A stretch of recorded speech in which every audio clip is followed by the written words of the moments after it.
Hey, Keith Eneix, Fannit Marketing Services. Today, I want to be going over what an SEO specialist actually does for your business.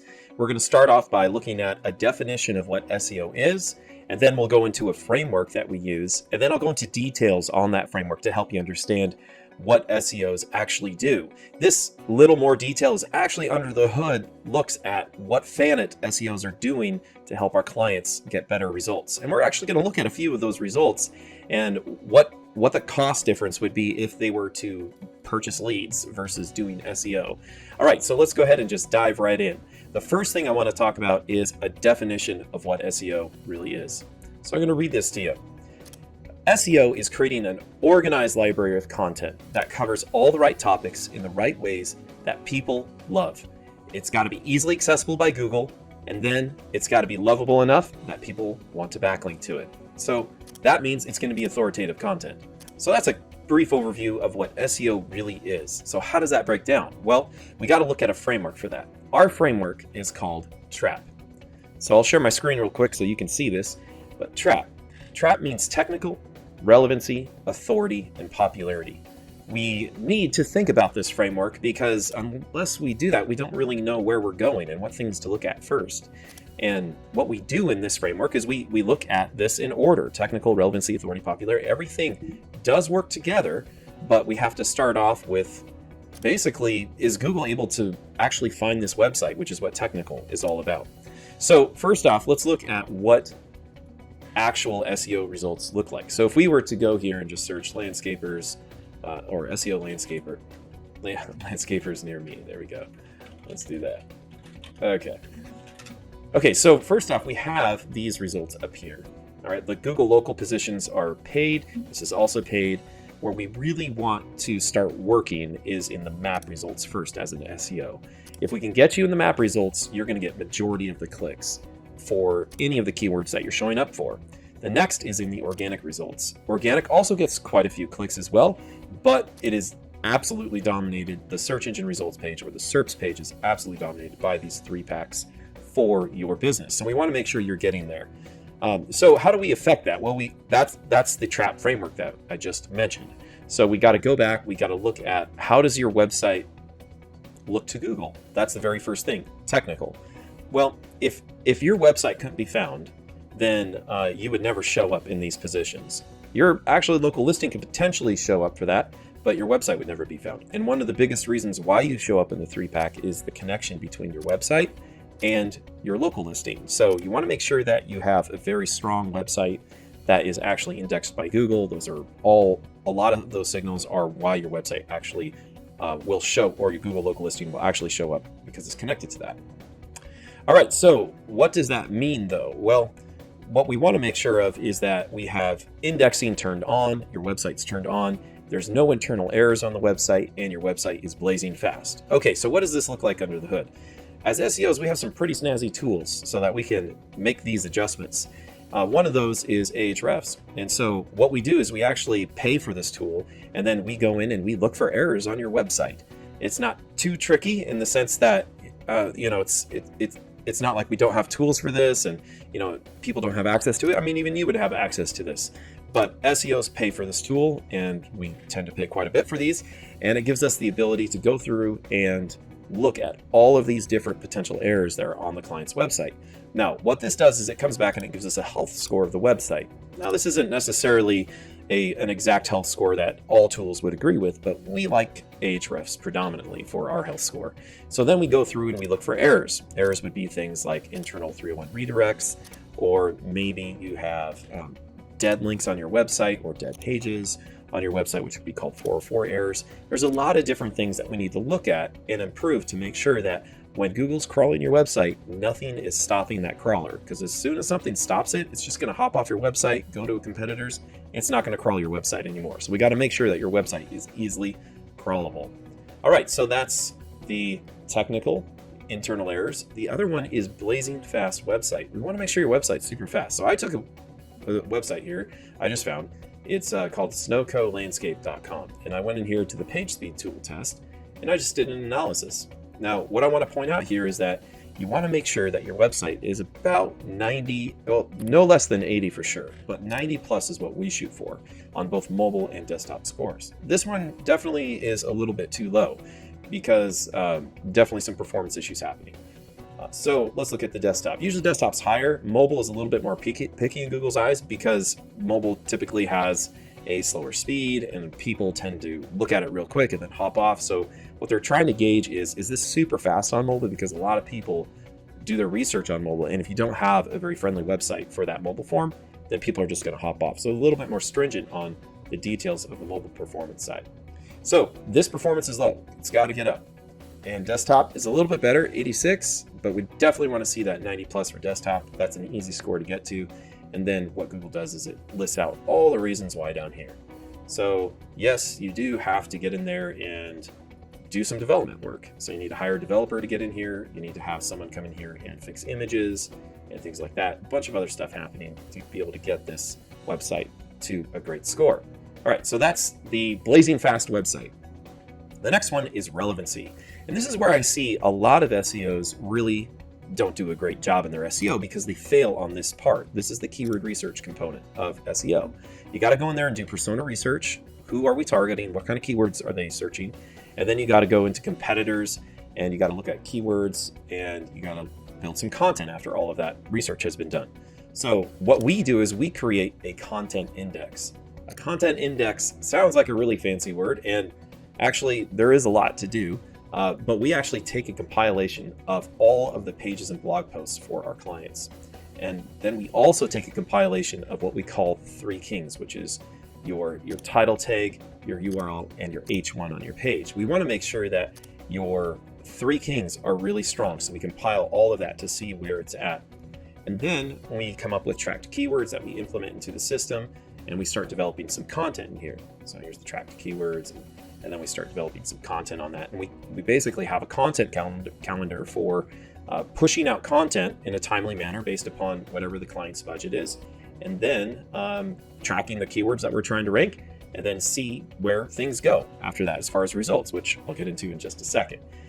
All right, the next thing that we want to make sure and focus on is just on-site actions. On-site actions are things that like internal link changes, actually got quite a few in here, breadcrumb adjustments, Yoast SEO settings, image alt tag, keyword density, flash readability score. There's a bunch of things that we can do on-site, and these are on-site actions that we take for every single one of our client sites. So it's very important that you're doing on-site actions as part of your relevancy signal that you're trying to stack. So you got to make sure all of your, well, one of the big ones that I'd like to point out is just your internal linking.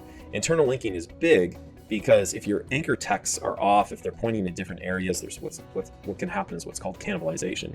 So let's say you're trying to rank a page for lawyers, and your anchor text on another one of your pages links to lawyers, but it has another keyword that's not associated with it, like basketballs. I'm just choosing something totally outrageous. So if that happens, then Google's going to be super confused about, well, should I be ranking this website or this page for lawyers? Probably a more real circumstance would be if I have car accident attorney, but then I have another page that's pedestrian accident attorney. Well, if I have anchor text that's saying pedestrian accident attorney, but it's going to car accident attorney page, that's cannibalization. Great, we got to get that fixed. So you want to make sure that you're using the proper anchor text towards the right page, and our big old library that we have, our content index, helps us track all of that stuff and make sure that we're accurate. And that's also why we track every single action that our team makes for every single client. So that gives us a library where we can go back and look at actions and make sure that they're quality, and see what happened on a change and see if we need to reverse a change or make a different change on the website to make it even more optimized. And that kind of leads more into the next point, which is authority. Okay, backlinks are a humongous important thing for your website. Backlink outreach is a way that we do this. So if we were to look at referring domains for a website, we'd want to see that there were great links coming in with nice domain ratings. Again, this is Ahrefs that have do follow links and also no follow links. You want to have a good mix between do follow and no follow links. And the way that you do this is you can get citations for your website, which we do, and then we also do backlink outreach to other webmasters and ask them to place a backlink to our client's website. So this helps them to rank much higher in the search engines because we can not only get a really nice authoritative backlink, this is all out of 100, 0 to 100, but we can also get anchor text that's relevant, relevancy stacking, right, to the website. So it's another way for us to make that website rank better, say in the case of that lawyer for car accident attorney, or for pedestrian accident attorney, or whatever keyword that we're trying to go after. All right, so backlinks are very important. HARO outreach is another way that we do outreach. We can't affect the anchor text with HARO outreach as much, but it's a very nice authoritative backlink. If we look at this, very nice domain rating backlinks, and a little bit harder to get, so they tend to be very trustworthy as well, which is awesome signals for our clients' websites. So that's another way that we can do backlinks.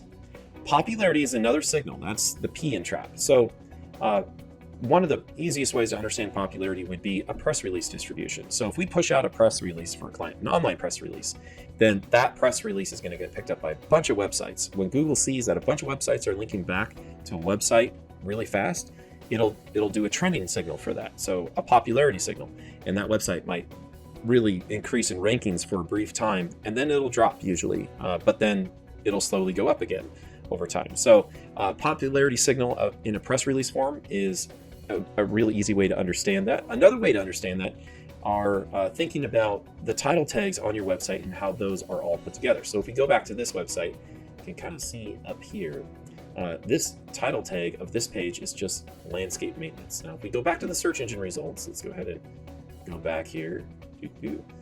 Here's all the title tags here. All right. So a really great way to understand how popularity can be affected title tags. And also this applies to all the other pieces of content on your website, or your H1s or your H2s, how your content is organized. But I mentioned title tags because it is part of the three kings. It is the most important part of your three kings. So because it's the first thing people see. All right, so if we look at these title tags, the 10 best lawn landscaping companies in Arlington. Wow. If you notice, there's a couple of websites that kind of say a similar thing. Why are they saying this? Because popularity can also be affected by what people like and the content that you put on your title tag. So if your title tag looks better and people like it more, it's not just about throwing the keyword up there, it's about actually having a compelling title tag, then it's more likely they'll click on it. And when they click on it more, that's going to produce a popularity signal to Google. Also, if they read your content more or click through your website more, those are popularity signals to Google. So an SEO doesn't just work on throwing keywords everywhere on your website or just the keyword research. We also have to be cognizant about how your content is organized and how your title tags are worded, because that also affects how your website can rank. All right. So that is all of those. So if you do all of this stuff together, what can happen to your website? Well, this is a really good example. When you do proper SEO on your website over time, your traffic will increase. So this client here had about an average of 400 and, well, let's just say around 300 to 400 visits per month. And now they have about 2,900 visits per month. So that's great. That means that this client every single month, without having to pay for any keywords, is getting all of this extra traffic to their website, which is resulting in more leads for them. So if we were to just look at the past 30 days, you can see about 2,900 visits over the last 30 days, and this client's receiving about 57 goal completions over the last 30 days. And that would be a phone call or a form lead that's come in for them. All that is from their organic results. So why SEO? Why is SEO a great thing? Well, if we were to look at the legal category, and specifically thinking about personal injury leads are super expensive. If you were to pay for a lead from personal injury, it's about $200 to $400, or an average of about $300. If you were to get a live phone call connect, it's about $500 to $1,000. So many lawyers are out there looking for the right company that can help them just rank their own website and become their own lead generators, versus leaning on other lead generators to send leads to them. That's a super expensive way to grow your business. Not saying you shouldn't, it's another channel that you can get into, but you definitely want to make sure that you're optimizing your own channel of SEO lead generation first, because it's so much less expensive. And here's why. All right, so if we were to just look at 57 leads, what I just showed you, the lead purchase price of just $300. Well, 300 times 57 is $17,100. That's what you'd be spending per month if you were to go out and just pay a lead generator for that.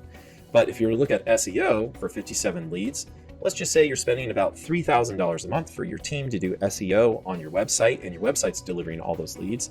you're paying about $53. And by the way, that's changing also because your SEO team will work on more keywords every single month, and they'll help your website gain more and more traffic every single month. And so that number can even improve past that point as well as you continue to get more leads, depending upon your local area, how much click inventory there is, and how much, what target market you're going after in your total addressable market.